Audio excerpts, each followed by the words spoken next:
Hi, my name is Sarah Rightmire, and I'm 23 years old, and I'm currently a student at Chapman University studying psychology and minoring in disability studies.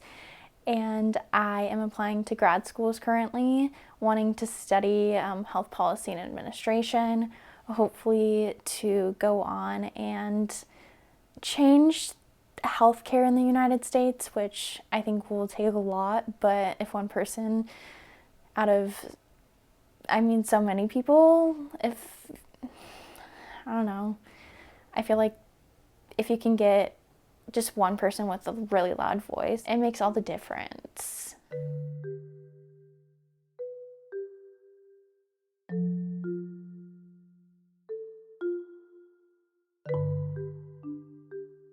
When I was about 11 years old, I started having symptoms of EDS that I wasn't aware of. I started projectile vomiting, having dizzy spells, and my brother, who has high-functioning autism, likes to fixate on things, and so he was really fixated on how my ankles would roll out and how abnormal that was.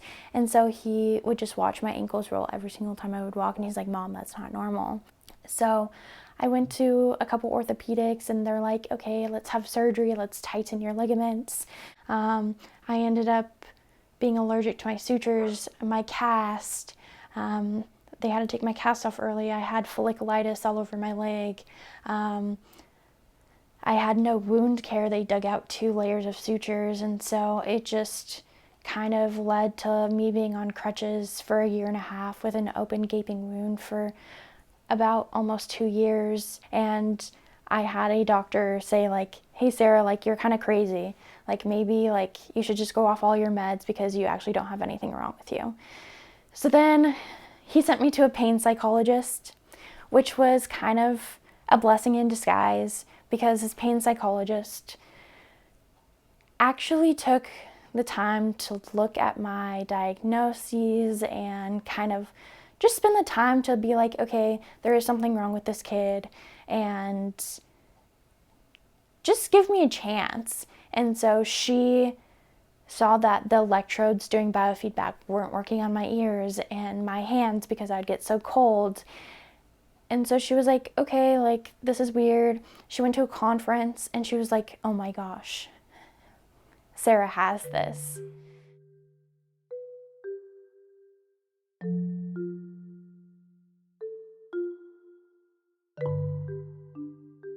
I have a lot of friends who don't understand and who have left like our friendship because of that. And I think that's really sad and very hard, just because they do leave because of my illness. And I have had friends come up to me and be like, "Yeah, your illness is too much. We can't be friends." So I think I've learned a lot from my illness, and it's taught me a lot of life lessons, and I've grown up really quickly. But at the same time, I think it's also just like really emotionally like hard on someone who's so young, because you live this really normal life and then it's all of a sudden taken away from you really quickly. And I don't think people fully understand that. Starting out life kind of like in this boat that's sinking, and then the boat just continues to sink is kind of like just depressing.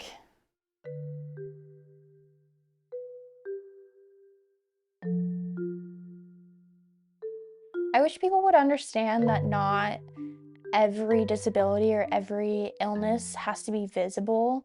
I think there's a range and spectrum of disabilities, and not all of them are visible. And I think that's really important because people come up to me and judge me by the way I look, and I may be having a good day, I may be having a bad day, and that changes. Like, if I'm having a bad day, I'll have a cane or I'll have a neck brace on, and you can't really like make that decision without knowing the person. And I think making judgments about people without knowing them is really insulting.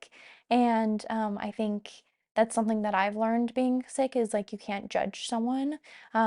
because you don't know their story. You don't know what's going on in their life. I think that there's a lot of stigma around disabilities, and I think that's really bothersome. I don't think we're some like alien. I think people look at us very differently. They're like, oh, you have a disability? Okay, but like half the population has a disability, has a chronic illness. We're not rare. We're not like these weird people. I don't know. It's because people don't talk about it. I wish people would talk about it. That's what I wish.